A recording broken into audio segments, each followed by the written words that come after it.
नमस्कार, KP news 24/7 में आपका स्वागत है। मैं अश्विनी आपके साथ। आइए एक नजर डालते हैं आज की सुर्खियों पर। छात्रवृत्ति के लिए आवेदन की अवधि बढ़ाई गई। बेंगलुरु में राजभवन को बम से उड़ाने की झूठी धमकी। सीएम सिद्धरामैया ने उच्च शिक्षा अनुदान बढ़ाने का किया वादा, मंत्री एमसी सुधाकर ने कहा। सुप्रीम कोर्ट ने माना कि 370 को हटाने का फैसला कानूनी था, इससे घाटी को फायदा हुआ, अपने ब्लॉग में बोले पीएम मोदी। राजस्थान के मुख्यमंत्री होंगे भजनलाल शर्मा, 2 डिप्टी सीएम और स्पीकर के नाम का भी ऐलान।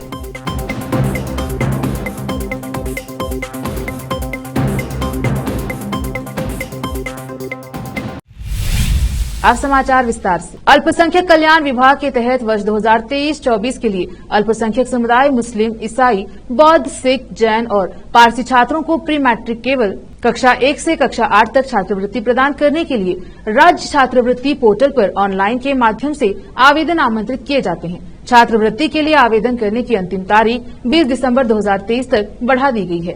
अधिक जानकारी के लिए आप ऑनलाइन पते पर संपर्क कर सकते हैं https://ssp.karnataka.gov.in और https://dom.karnataka.gov.in और जिलाधिकारी अल्पसंख्यक कल्याण विभाग बीदर या तालुका विस्तार अधिकारी से संपर्क कर सकते हैं। विशेष संवाददाता की रिपोर्ट।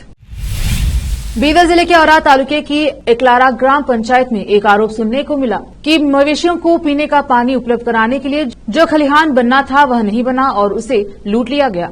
एकलारा ग्राम पंचायत अंतर्गत तुलजापुर गांव के स्वच्छ पेयजल प्लांट के पास मवेशियों के लिए पेयजल शेड निर्माण के लिए 14वीं वित्त योजना में 73,000 का भुगतान किया गया है। 2 दिसंबर को उन्होंने औरा तालुके के तालुका पंचायत अधिकारी से फर्ज बिलों के जरिए पैसे ट्रांसफर करने पर कार्यवाही करने की अपील की, लेकिन कोई कार्यवाही नहीं की गई। इसके अलावा ग्रामीणों का आरोप है कि उन्होंने गांव में कई काम कराए बिना ही पैसे लूट लिए हैं। घटना के बारे में पूछे जाने पर औरात ईओ वीरेंद्र ने कोई भी प्रतिक्रिया देने से इनकार कर दिया है और ऐसा सुना जा रहा है कि वह अवैधता का समर्थन और बढ़ावा दे रहे थे। कैमरामैन संतोष का कवरेज। ग्राम पंचायत ತುಳಜಾಪುರ ಗ್ರಾಮದಿಂದ ಮಾತಾಡದೇವ್ರಿ ನಾವು ಇಲ್ಲಿ ಜಾನುವಾರಿಗೋಸ್ಕರ ಹೌದು ಕಟ್ಟಡ ಮಾಡ್ತೀನಿ ಅಂತ ಹೇಳಿ ನಕಲಿ ಬಿಲ್ ಎತ್ಕೊಂಡ್ರ ಇಲ್ಲಿ ಯಾವುದೇ ತರದ ಹೌದಿಲ್ಲ ಮತ್ತೇನದಂದ್ರೆ ಇದು ಫಿಲ್ಟರ್ ವಾಟರ್ 3 ವರ್ಷ ಆಯ್ತು ಮಾಡ್ಯಾರ ಈ ಫಿಲ್ಟರ್ ವಾಟರ್ ನೀರನ್ನು ಒಬ್ರು ಬಳಕೆ ಮಾಡ್ತಾ ಇಲ್ಲ ಅದು ಪೂರಾ ಅದರದ್ದು ಏನದ ಬಿಲ್ ಭೋಗಸ್ ಎತ್ಕೊಂಡು ಅವ್ರು ಟೋಟಲ್ ಆಗಿ ಏನು ಕೆಲಸ ಮಾಡ್ತಾ ಇಲ್ಲ ಇಲ್ಲಿ ಇದು ಹೌದು ಬಿಲ್ 1/7/2023 ಎತ್ಕೊಂಡ್ರಿ ಅವ ಕಟ್ಟೆ ಒಂದು ಬಿಲ್ ಎತ್ತಾರಿ ಹೌದಿಲ್ಲ ರೀ ಇಲ್ಲೆಲ್ಲೂ ಟೋಟಲ್ನಾಗ ಅದು ಇದು ಮಾಡಿ ಬಿಲ್ ಎತ್ಕೊಂಡ್ರೆ ನಕಲಿ ಬಿಲ್ ಸರ್ ನಾವು ತಾಲೂಕಾಧಿಕಾರಿಗಳಿಗೆ ಹೋಯ್ದು ದೂರ ನೀಡಿದ್ರು ಅವ್ರು ರಿಸೀಟ್ ಕಾಪಿ ತಂದಿದ್ದೆವು 10-12 ದಿವಸ ಆಯ್ತು ಅವ್ರು ಏನು ತನಿಖೆ ಮಾಡಿಲ್ಲ ಅದು ಜಿಲ್ಲಾ ಇದು ನಮ್ದು ಪಂಚಾಯತ್ ಸಂಬಂಧಪಟ್ಟಿದ್ದ ಅಧಿಕಾರಿ ಮತ್ತು ನಮ್ಮದು ಸದಸ್ಯರು ನಮ್ಮೂರು ಯಾರು ಎತ್ತಾರೆ ನಮ್ಗೆ ಗೊತ್ತಿಲ್ಲ ಅಷ್ಟು ನಾವು ಅದು ಅಷ್ಟನಾಗ ಈ ಗ್ರಾಮ ಸ್ವರಾಜ್ನಾಗ ನೋಡಿದೆವು ನಾವು ಅದು ನಮಗೆ ಸಿಕ್ಕ್ಯದ ನಾವು ತನಿಖೆ ಮಾಡ್ಲಕ್ಕೆ ಕುಂತರು ಎಲ್ಲಿ ಹೋದ್ರು ನಮಗೆ ಟೋಟಲ್ನಾಗ ಅದು ಇದನ್ನೇ ಮಾಡ್ಕೊಡಲ್ಲ ಉಂಟ್ರಿ ಎಲ್ಲ ತಂದಿದ್ದೇವೆ ಸರ್ ಅವ್ರು ಏನೂ ಕೆಲಸ ಮಾಡ್ತಾ ಇಲ್ಲ ರೆಸ್ಪಾನ್ಸ್ ಮಾಡಿ ಅನ್ನೋದೇನು ಕಟ್ಕೊಡ್ತೀವಿ ಅಂತಾರೆ ಇವಾಗ ಕಟ್ಕೊಡ್ತೀರಿ ಅಂತ ನಾವು ಹೋದ್ಮೇಲೆ ಕಟ್ಕೊಡ್ತೀವಿ ಅಂತ ಬಿಲ್ ಆದ್ಮೇಲೆ ಕಟ್ಕೊಡ್ತಾರಂತ ಅವ್ರು GPS ಅವೆಲ್ಲ ಹೆಂಗತ್ರಿ ಹಾಂ ಬಿಲ್ ಎಸಾಕತ್ತಾರ ಇದು ಒಂದು ಮಾಡ್ಯಾರ ಮತ್ತೆ ಅಲ್ಲಿ ಟೋಟಲ್ ಇಂತ ಹಲವಾರು ಊರು ತುಂಬ ಹುಡುಗರು PDO ವಿಜಯಲಕ್ಷ್ಮಿ ಮೇಡಮ್ ಅಂತದಾರೆ ಕೇಳಿದ್ವಿ ಎಲ್ಲರ ಗಮನಕ್ಕೆ ತಂದಿದ್ದೇವೆ ನಮ್ಮ 3 ಸದಸ್ಯರಿಗೂ ಕೇಳಿದ್ರು ಅದು ಅವನು ಅಮೌಂಟ್ ತೆಗೆದು ಬೇರೆ ಕಡೆ ಇಟ್ಟರಂತ ಅದು ಎದಕ್ಕೆ ಯೂಸ್ ಮಾಡ್ಯಾರ ಅಂತ CC ಬಡ್ಡಿ ಯೂಸ್ ಮಾಡ್ಯಾರಂತ ಅದು ಇದ್ರ ದುಡ್ಡು ಅದಕ್ಕೆ ಯೂಸ್ ಮಾಡ್ಯಾರಂತ ಈಗ ಕಟ್ಕೊಡ್ತಾರಂತ ನಾವು ಕೇಳಿದ್ಮೇಲೆ ಹಾಂ ಕಟ್ತೀವಿ ಅಂತ ಅಂದಿಲ್ಲ ನಾವು ಕೇಳಿದ ಬಳಿಕ ಕಟ್ತೇವೆ ಅಂತ ಹೇಳ್ತಾರೆ ತಾಲೂಕಾಧಿಕಾರಿಗೆ ದೂರ ನೀಡಿದ್ರು ಅವ್ರೇನು ನಮಗೆ ರೆಸ್ಪಾನ್ಸ್ ಕೊಡ್ತಾ ಇಲ್ಲ ರಿಸೀಟ್ ಕಾಪಿನೂ ತಂದಿ ಅವ್ರ ಹತ್ರ ನಮ್ಮ ಹೆಸರು ಈಶ್ವರ್ ಪಾರ ರೀ बेंगलुरु शहर के 48 स्कूलों को बम से उड़ाने की धमकी के बाद एक अज्ञात कॉलर ने बेंगलुरु पुलिस नियंत्रण कक्षा को बताया है कि उसने कर्नाटका के आधिकारिक आवास राजभवन में बम रखा है, जिससे शहर की पुलिस हरकत में आ गई। कॉल सोमवार रात करीब 11:30 बजे की गई थी। राजभवन DRDO के सामने अम्बेडकर विधि पर स्थित है। सुरक्षा बलों ने मंगलवार तड़के तक परिसर में तलाशी ली और बाद में कोई संदिग्ध वस्तु नहीं मिलने पर इसे अफवाह घोषित किया। कॉल मिलने पर नियंत्रण कक्षा कर्मियों ने वरिष्ठ पुलिस अधिकारियों को सतर्क किया। बम निरोधक दस्ते, एक कुत्ते के दस्ते और पुलिस कर्मियों ने तलाशी ली और पाया कि कॉल एक अफवाह थी। बताया जाता है कि फोन करने वाले ने मोबाइल फोन से कॉल किया था और कॉल का पता अपारपेट इलाके में चला। बताया जा रहा है कि पुलिस ने फोन करने वाले का पता लगा लिया है और उसे पूछताछ की जा रही है। क्षेत्र अधिकारी विधान सौधा पुलिस ने मामला दर्ज किया है। उच्च शिक्षा मंत्री डॉक्टर एमसी सुधाकर ने इस बात पर खेद व्यक्त करते हुए कहा कि लगातार सरकारें उच्च शिक्षा के लिए अल्प धन आवंटित कर रही हैं। कहा कि मुख्यमंत्री सिद्धरामैया ने आगामी बजट में धन बढ़ाने का आश्वासन दिया है। राष्ट्रीय शिक्षा नीति एनईपी के कार्यान्वयन पर चर्चा का उत्तर देते हुए मंत्री ने कहा कि उच्च शिक्षा के लिए आवंटन कुल बजट का केवल 3% से 1% के बीच रहा है। उन्होंने कहा, एक मंत्री के रूप में जब मुझे इस तथ्य का एहसास हुआ तो मैंने उच्च शिक्षा के लिए अधिक धन आवंटित करने के महत्व के बारे में उन्हें अवगत कराने के लिए सीएम से मुलाकात की। सीएम आश्वस्त हो गए और अगले बजट में आवंटन बढ़ाने पर सहमत हुए। स्पोकन इंग्लिश के लिए एमओयू सुधाकर ने कहा कि सरकार ने सरकारी स्कूल के छात्रों को स्पोकन इंग्लिश सिखाने के लिए एक गैर सरकारी संगठन वाधवानी फाउंडेशन के साथ एक एमओयू करने का फैसला किया है। एजेंसी सरकारी स्कूल के छात्रों को नौकरी ढूंढने के लिए अंग्रेजी सीखने में मदद करेगी।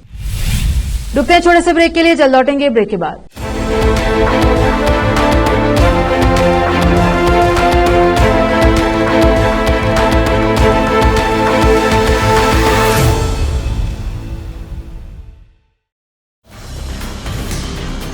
हिंदुस्तान के हर कोने में हम हैं मौजूद। 24 घंटे हालात पर गहरी नजर, खबरों से जुड़े चुपते सवालात और आपको दिखाता है धार्मिक, सामाजिक, राजनीतिक, लोकल और इंटरनेशनल न्यूज की सबसे बेहतर कवरेज जो आपको रखती है हर पल बाखबर। देश और दुनिया भर की खबर के लिए देखते रहें केपी न्यूज 24/7। ब्रेक के बाद स्वागत है आपका, देखते हैं समाचार। 11 दिसंबर को अनुच्छेद 370 को हटाए जाने के खिलाफ दाखिल याचिकाओं पर फैसला सुनाते हुए कोर्ट ने इसे सही फैसला बताया। कोर्ट ने अपने फैसले में कहा कि यह एक संवैधानिक फैसला था। कोर्ट ने कहा कि अनुच्छेद 370 अस्थायी था और सरकार ने इसे हटाकर कुछ भी गलत नहीं किया है। इसके साथ ही कोर्ट ने कहा कि जम्मू कश्मीर जब भारत में विलय हुआ था तभी उसने अपनी संप्रभुता खो दी थी और भारत के संविधान को स्वीकार किया था। उसके बाद अब उसके अलग होने का सवाल ही खड़ा नहीं होता है। अब कोर्ट के इस फैसले के बाद प्रधानमंत्री मोदी ने इसे लेकर एक लेख लिखा है। पीएम मोदी ने अपने इस लेख में इस विषय को लेकर सुप्रीम कोर्ट के फैसले और इस दौरान की गई टिप्पणियों को लेकर कई बातें कही हैं। उन्होंने लिखा, भारत के माननीय सर्वोच्च न्यायालय ने अनुच्छेद 370 और 35A को निरस्त करने पर 11 दिसंबर को ऐतिहासिक फैसला सुनाया है।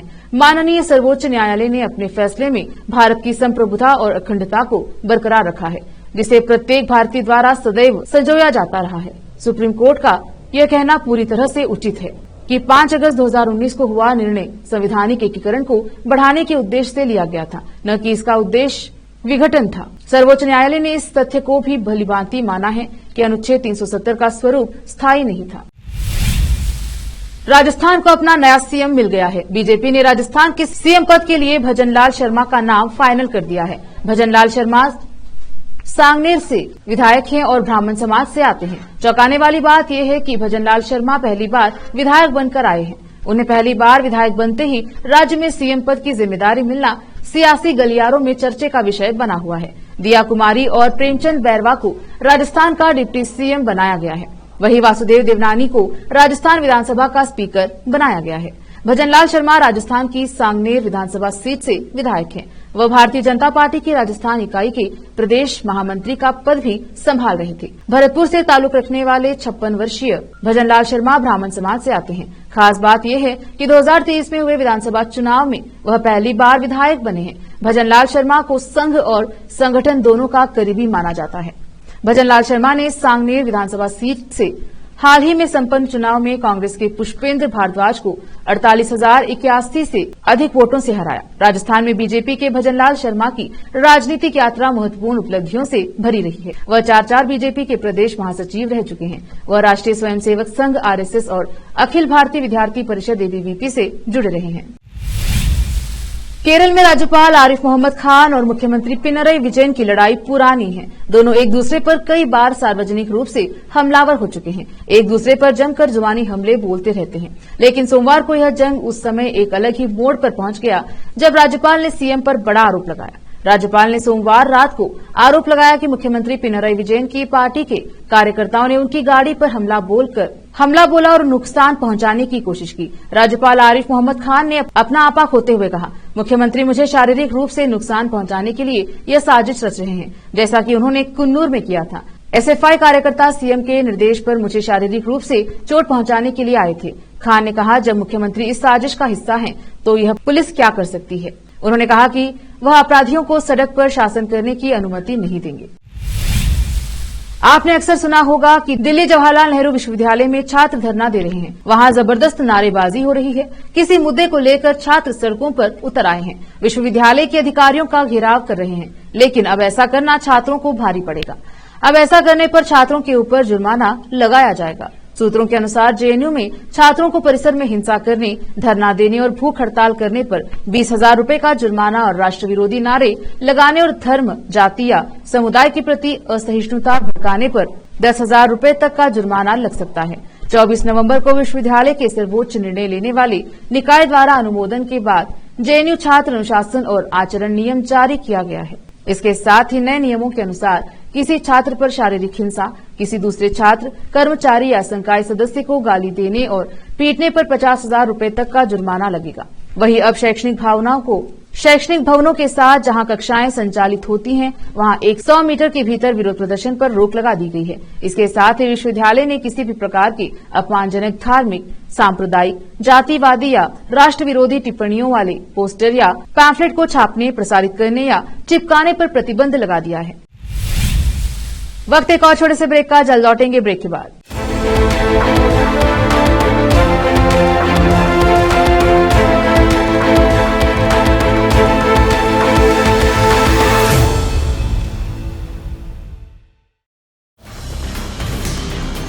हिंदुस्तान के हर कोने में हम हैं मौजूद। 24 घंटे हालात पर गहरी नजर, खबरों से जुड़े चुपते सवालात और आपको दिखाता है धार्मिक, सामाजिक, राजनीतिक, लोकल और इंटरनेशनल न्यूज की सबसे बेहतर कवरेज, जो आपको रखती है हर पल बाखबर। देश और दुनिया भर की खबर के लिए देखते रहें केपी न्यूज 24/7। ब्रेक के बाद स्वागत है आपका, देखते हैं समाचार। मध्य प्रदेश में भाजपा ने सभी को चौंकाते हुए नए मुख्यमंत्री के नाम का ऐलान किया है। पार्टी ने मोहन यादव को राज्य का नया मुख्यमंत्री घोषित किया है। इसके साथ ही राज्य के चर्चित सीएम शिवराज सिंह चौहान की विदाई हो गई है। नए सीएम मोहन सिंह यादव को लगातार शुभकामनाएं मिल रही हैं। हालांकि कांग्रेस सांसद अधीर रंजन चौधरी ने शिवराज को सीएम पद न दिए जाने पर दुख प्रकट किया है। आइए जानते हैं कि उन्होंने क्या कहा। मोहन यादव को मध्य प्रदेश का नया सीएम घोषित किए जाने पर लोकसभा में कांग्रेस के नेता अधीर रंजन चौधरी ने कहा कि किसी को भी मुख्यमंत्री बनाया जा सकता है, लेकिन अगर हम पीछे मुड़कर देखें तो मुझे लगता है कि मध्य प्रदेश में भाजपा के हालात बहुत नाजुक हैं और शिवराज सिंह चौहान की अगुवाई में ही भाजपा मध्य प्रदेश में जीत हासिल कर पाई। भाजपा के तो सब लोग प्रधानमंत्री मोदी को ही श्रेय देना चाहते हैं, लेकिन मैं कहूंगा कि अगर शिवराज सिंह चौहान नहीं होते तो भाजपा के लिए मध्य प्रदेश में जीतना मुश्किल होता। कांग्रेस के राज्यसभा सांसद धीरज साहू के घर इनकम टैक्स की रेड अभी तक जारी है। आज रेड का 7वां दिन है। अभी तक 351 करोड़ रुपए से ज्यादा का कैश बरामद हो चुका है। वीडियो में आप धीरज साहू के रांची वाले घर को देख सकते हैं। गाड़ियों का जखीरा नजर आ रहा है। तमाम लग्जरी गाड़ियां हैं। बताया जाता है कि इस घर में 40 कमरे हैं। एक एक कमरे को खंगाला जा रहा है। इसी वजह से देरी हो रही है। 7 दिन पहले झारखंड, उड़ीसा और पश्चिम बंगाल में 9 ठिकानों पर इनकम टैक्स के एक साथ छापा मारा था और तलाशी ली गई थी। छापेमारी में 351 करोड़ रुपए मिले। रांची में साहू के घर पर अभी भी गिनती जारी है। इसके अलावा सभी जगहों पर लगभग गिनती पूरी की गई है। यह कार्रवाई एक रिकॉर्ड बन गई है। किसी भी एजेंसी की ओर से एक ही ऑपरेशन में अब तक सबसे ज्यादा नकदी बरामद की गई है। पाकिस्तान हाल के समय में आतंकवाद से बुरी तरह से जूझ रहा है। जिन आतंकी संगठनों को पाला, आज वही भस्मासुर की तरह उसके पीछे पड़े हैं।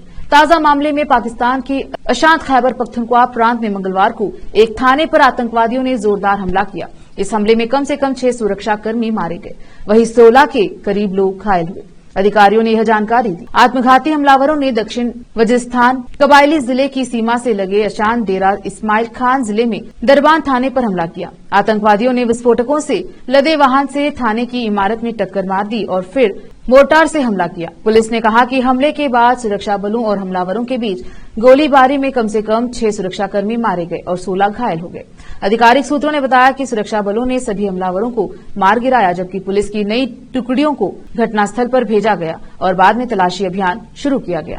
एक अपेक्षाकृत अज्ञात आतंकवादी संगठन तहरीक-ए-जिहाद पाकिस्तान TJP ने इस हमले की जिम्मेदारी ली। पाकिस्तान में कुछ बड़े हमलों के पीछे इस आतंकी संगठन का हाथ रहा।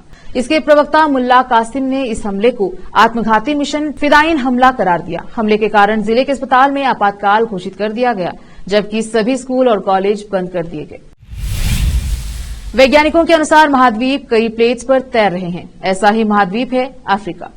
इस महाद्वीप में 18 साल की अवधि के दौरान 56 किलोमीटर लंबी दरार पड़ गई है। इस हिसाब से देखा जाए तो हर साल जमीन का एक टुकड़ा करीब 3.25 किलोमीटर की गति से टूट रहा है। जमीन का यह टुकड़ा अफ्रीका महाद्वीप से अलग होने वाला है। अलग होकर यह बड़ा टुकड़ा दुनिया के नए महाद्वीप के रूप में अस्तित्व में आएगा। वहीं इस दरार के बीच में एक नया सागर बनने वाला है। बड़ी बात यह है कि दरार हर साल बढ़ती जा रही है। इस दरार की लंबाई और चौड़ाई बढ़ती जा रही है। इसकी वजह से 3 टेक्टोनिक प्लेटों में अलग अलग यानी विपरीत दिशाओं में होने वाला खिंचाव है। ये तीनों प्लेट्स एक दूसरे से अलग दिशा में जा रही हैं। वैज्ञानिकों के अनुसार इस समुदाय को बनने में 50 लाख से 1 करोड़ साल लग सकते हैं, लेकिन जलवायु परिवर्तन की वजह से ये जल्दी भी हो सकता है।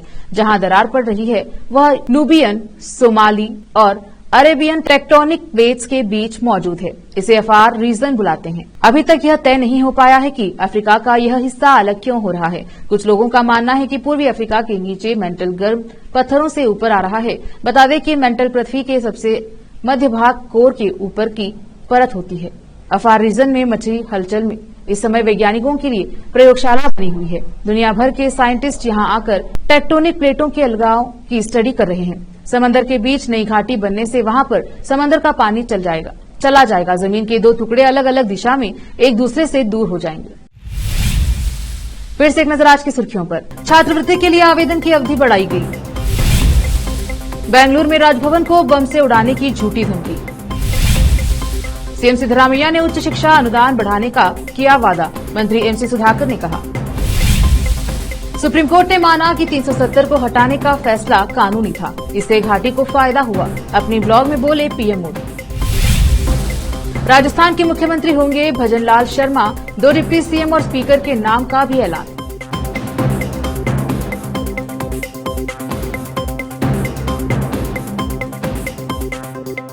केपी न्यूज के बुलेटिन में आज इतना ही। देखते रहिए केपी न्यूज 24/7। धन्यवाद।